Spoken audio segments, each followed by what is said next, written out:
मेरी कक्षा में आप सभी का स्वागत है। आज हम कक्षा छठी पुस्तक वसंत का पाठ 10 झांसी की रानी कविता का अर्थ पढ़ेंगे। इस कविता की कवित्री सुभद्रा कुमारी चौहान जी हैं। सिंहासन हिल उठे, राजवंशों ने भ्रकटी तानी थी। बूढ़े भारत में भी आई फिर से नई जवानी थी। गुमी हुई आज़ादी की कीमत सबने पहचानी थी। दूर फिरंगी को करने की सबने मन में ठानी थी। चमक उठी सन 57 में वह तलवार पुरानी थी। बुंदेले हर बोलो के मुंह हमने सुनी कहानी थी। खूब लड़ी मर्दानी वह तो झांसी वाली रानी थी। प्रथम पद में लेखिका ने झांसी की रानी लक्ष्मीबाई के साहस और बलिदान का वर्णन करते हुए कहा है कि किस तरह उन्होंने गुलाम भारत को आज़ाद करवाने के लिए हर भारतीय के मन में चिंगारी लगा दी थी। रानी लक्ष्मीबाई के साहस से हर भारतवासी जोश से भर उठा और सबके मन में अंग्रेज़ों को दूर भगाने की भावना पैदा होने लगी। 1857 में उन्होंने जो तलवार उठाई थी, यानी अंग्रेज़ों के खिलाफ जंग छेड़ी थी, उससे सभी ने अपनी आज़ादी की कीमत पहचानी थी। पुर के नाना की मुंहबोली बहन छबीली थी। लक्ष्मीबाई नाम पिता की वह संतान अकेली थी। नाना के संग पढ़ती थी वह, नाना के संग खेली थी। बर्छी ढाल कृपाण कटारी यही उसकी सहेली थी।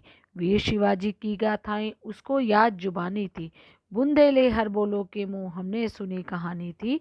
खूब लड़ी मर्दानी वह तो झांसी वाली रानी थी। झांसी की रानी कविता के इस पद में लेखिका ने कहा है कि कानपुर के नाना साहब ने बचपन में ही रानी लक्ष्मीबाई की अद्भुत प्रतिभा से प्रभावित होकर उन्हें अपनी मुंह बोली बहन बना लिया था। नाना साहब उन्हें युद्ध की शिक्षा भी दिया करते थे। लक्ष्मीबाई बचपन से ही बाकी लड़कियों से अलग थी। उन्हें गुड्डे गुड़ियों के बजाय तलवार, कृपाण, तीर और बर्छी चलाना अच्छा लगता था। लक्ष्मी थी या दुर्गा थी, वह स्वयं वीरता की अवतार। देख मराठे पुलकित होते उसकी तलवारों के वार। नकली युद्ध व्यूह की रचना और खेलना खूब शिकार। सैन्य घेरना, दुर्ग तोड़ना, ये थे उसके प्रिय खिलवाड़। महाराष्ट्र कुल देवी उसकी भी आराध्य भवानी थी। बुंदेले हर बोलो के मुंह हमने सुनी कहानी थी। खूब लड़ी मर्दानी वह तो झांसी वाली रानी थी। झांसी की रानी कविता के इस पद में कवित्री ने बताया है कि लक्ष्मीबाई व्यूह रचना, तलवारबाजी, लड़ाई का अभ्यास तथा दुर्ग तोड़ना, इन सब खेलों में माहिर थी। मराठाओं की कुल देवी भवानी उसकी भी पूजनीय थी। वे वीर होने के साथ साथ धार्मिक भी थी। हुई वीरता की वैभव के साथ सगाई झांसी में। ब्याह हुआ रानी बन आई लक्ष्मीबाई झांसी में। राजमहल में बजी बधाई, खुशियां छाई झांसी में। सुबह बुंदेलों की विरदावली सी वह आई झांसी में। चित्रा ने अर्जुन को पाया, शिव से मिली भवानी थी। बुंदेले हर बोलो के मुंह हमने सुनी कहानी थी। खूब लड़ी मर्दानी वह तो झांसी वाली रानी थी। झांसी की रानी कविता के इस पद में कवित्री ने लक्ष्मीबाई के झांसी के राजा श्री गंगाधर राव के साथ विवाह का उल्लेख किया है। उनकी जोड़ी को शिव पार्वती और अर्जुन चित्रा की उपमा दी गई है। उनके आने से झांसी में खुशियां और सौभाग्य आ गया था। उदित हुआ सौभाग्य मुदित महलों में उजियाली छाई, किंतु कालगति चुपके चुपके काली घटा घेर लाई।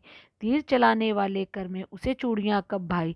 रानी विधवा हुई हाय, विधि को भी नहीं दया आई। निसंतान मरे राजा जी, रानी शोक समानी थी। बुंदेले हर बोलो के मुंह हमने सुनी कहानी थी। खूब लड़ी मर्दानी वह तो झांसी वाली रानी थी। इस पद में लक्ष्मीबाई के जीवन के कठिन समय का वर्णन किया गया है, जिसमें उसके पति की असमय मृत्यु के बाद रानी अत्यंत दुखी थी। उसके कोई संतान भी नहीं थी।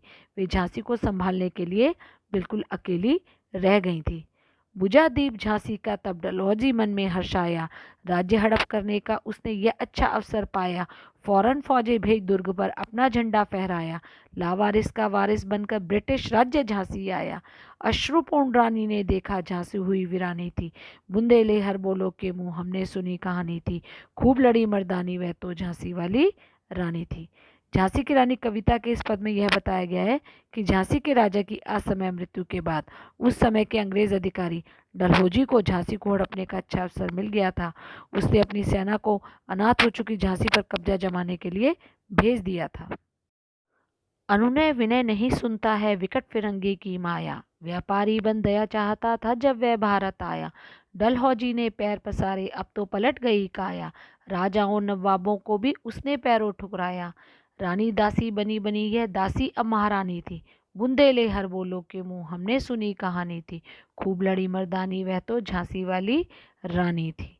झांसी की रानी कविता के इस पद में कवित्री बता रही है कि अंग्रेज लोग भारत में व्यापारी बनकर आए थे और फिर धीरे धीरे उन्होंने यहाँ के सभी बड़े बड़े राजा महाराजाओं और रानियों से दया और सहायता की भीख मांगकर उनका ही राज्य हड़प लिया था। परंतु लक्ष्मीबाई अन्य राजा रानियों से विपरीत थी। उन्होंने विषम परिस्थितियों में भी एक महारानी की तरह झांसी को संभाला। छीनी राजधानी दिल्ली की, लखनऊ छीना बातों बात। कैद पेशवा था बिठूर में, हुआ नागपुर का भी घात। उदयपुर तंजौर सतारा कर्नाटक की कौन बिसात। जबकि सिंध पंजाब ब्रह्म अभी हुआ था ब्रज निपात। बंगाली मद्रास आदि की भी यही तो कहानी थी। बुंदेले हर बोलो के मुंह हमने सुनी कहानी थी। खूब लड़ी मर्दानी वह तो झांसी वाली रानी थी। इस पद में उन सभी राज्यों की चर्चा की गई है जिन्हें अंग्रेजों द्वारा हड़प लिया गया था, जो कि निम्न है: दिल्ली, लखनऊ, बिठूर, नागपुर, उदयपुर, तंजौर, सतारा, कर्नाटक, सिंध प्रांत, पंजाब, बंगाल और मद्रास। अर्थात ऐसा कोई क्षेत्र नहीं बचा था जहां बेईमान अंग्रेजों ने अपना अधिकार नहीं जमाया हो। रानी रोई रनिवासों में बेगम गम से थी बेजार। उनके गहने कपड़े बिकते थे कलकत्ते के बाजार। सरे आम नीलाम छापते थे अंग्रेजों के अखबार। नागपुर के जेवर ले लो, लखनऊ के लो 9 लाख हार। यो पर्दे की इज्जत परदेशी के हाथ बिकानी थी। बुंदेले हर बोलो के मुंह हमने सुनी कहानी थी। खूब लड़ी मर्दानी वह तो झांसी वाली रानी थी।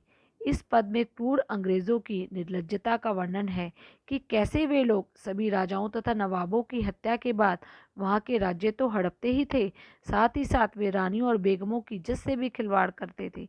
चाहे वे लखनऊ की बेगम हो या कलकत्ता और नागपुर की रानियां, उनके कपड़े और जेवर तक छीन कर नीलाम कर दिए जाते थे। और अब उनका अगला कदम झांसी की ओर था। कुटियों में भी विषम वेदना, महलों में आहत अपमान। वीर सैनिकों के मन में था अपने पुरखों का अभिमान। नाना धुंधुपंत पेशवा जुटा रहा था सब सामान। बहन छबीली ने रणचंडी का कर दिया प्रकट आह्वान। हुआ यज्ञ प्रारंभ, उन्हें तो सोई ज्योति जगानी थी। बुंदेले हर बोलो के मुंह हमने सुनी कहानी थी। खूब लड़ी मर्दानी वह तो झांसी वाली रानी थी। इस पद में बताया गया है कि चाहे वो गरीब हो या अमीर, सभी के मन में अंग्रेजों के लिए विद्रोह की चिंगारी धधक रही थी।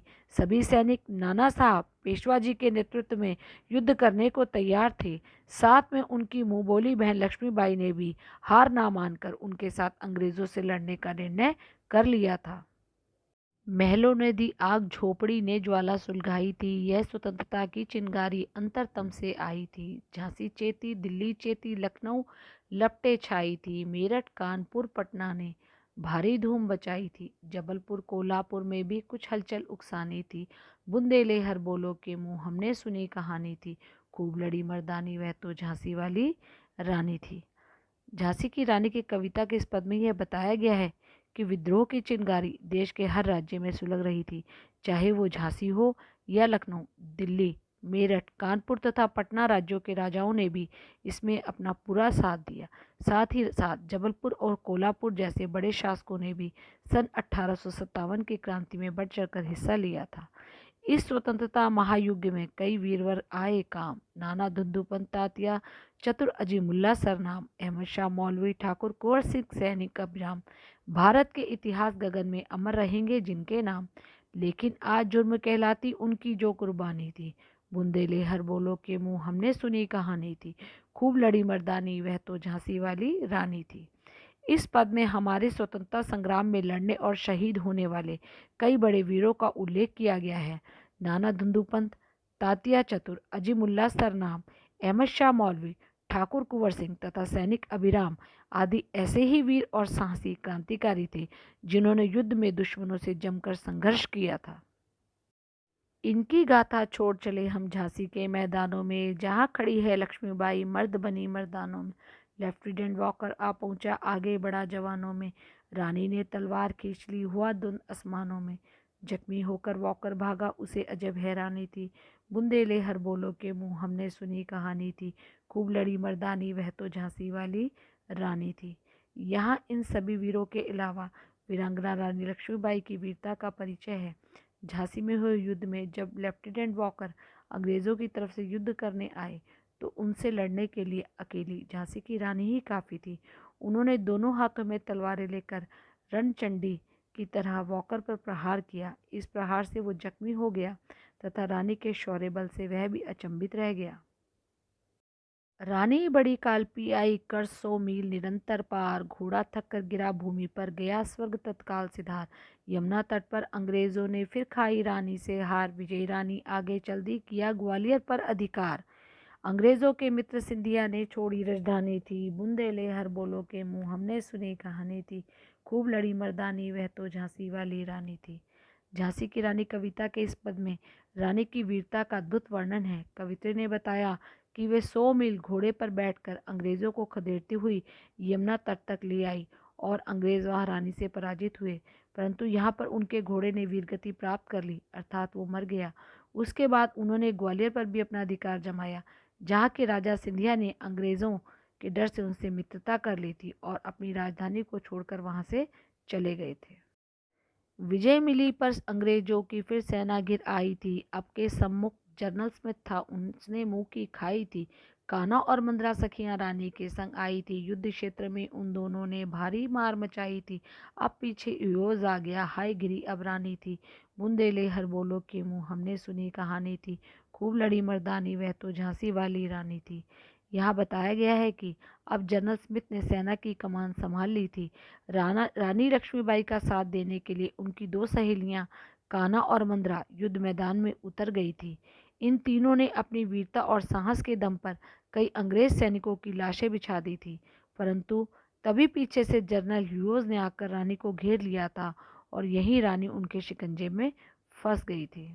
तो भी रानी मार काट कर चलती बनी सैन्य के पार, किंतु सामने नाला आया था वह संकट विषम अपार। घोड़ा अड़ा नया घोड़ा था, इतने में आ गए सवार रानी, एक शत्रु बहुतेरे होने लगे वार पर वार। घायल होकर गिर सिंहनी उसने वीरगति पानी थी, बुंदेले हर बोलो के मुँह हमने सुनी कहानी थी, खूब लड़ी मर्दानी वह तो झांसी वाली रानी थी। झांसी की रानी कविता के इस पद में बताया गया है कि रानी जैसे तैसे बचते हुए दुश्मनों के बीच से निकलकर बाहर आ ही गई थी, लेकिन अचानक उसके सामने एक चौड़ा नाला आ गया। उनका घोड़ा नया होने के कारण उसे पार नहीं कर पाया और वहीं अड़ गया। बस वहीं शत्रुओं ने मौका देखकर अकेली रानी पर कई वार किए और झांसी की रानी ने यहीं अपनी अंतिम सांस तक लड़ते लड़ते हुए वीरगति प्राप्त की। रानी गई सिधार चिता अब उसके दिव्य सवारी थी, मिला तेज से तेज तेज की वह सच्ची अधिकारी थी। अभी उम्र कुल 23 की थी, मनुज नहीं अवतारी थी, हमको जीवित करने आई वह बन स्वतंत्रता नारी थी। दिखा गई पथ सिखा गई हमको जो सीख सिखानी थी, बुंदेले हर बोलो के मुँह हमने सुनी कहानी थी, खूब लड़ी मर्दानी वह तो झांसी वाली रानी थी। यहाँ रानी की दिव्यता का वर्णन है कि रानी अब परलोक सिधार चुकी थी, परंतु उनके चेहरे पर सूरज के जैसी चमक छाई हुई थी। उनकी उम्र केवल 23 साल की थी। इतनी छोटी सी उम्र में वह एक अवतारी नारी की तरह आकर हम सभी देशवासियों को जीवन का सही मार्ग दिखा गई थी। क्रांति की चिंगारी का भी सही मायनों में उन्होंने ही देशवासियों के मन में बोया था। जाओ रानी याद रखेंगे ये कृतज्ञ भारतवासी, यह तेरा बलिदान जगाएगा स्वतंत्रता अविनाशी। हो में चुप इतिहास लगे सच्चाई को चाहे फांसी, हो मदमाती विजय मिटा दे गोलों से चाहे झांसी। तेरा स्मारक तू ही होगी तू खुद अमिट निशानी थी, बुंदेले हर बोलो के मुँह हमने सुनी कहानी थी, खूब लड़ी मर्दानी वह तो झांसी वाली रानी थी। यहाँ लेखिका कहती हैं कि रानी का यह बलिदान सभी देशवासी हमेशा याद रखेंगे, चाहे दुश्मन अपनी वीरता का परचम लहरा रहा हो या फिर वो अपनी तोप के गोलों से झांसी को भी मिटा दे, लेकिन झांसी की रानी लक्ष्मीबाई हमारे मन में हमेशा बसी रहेंगी, चाहे उनका कोई स्मारक न बने।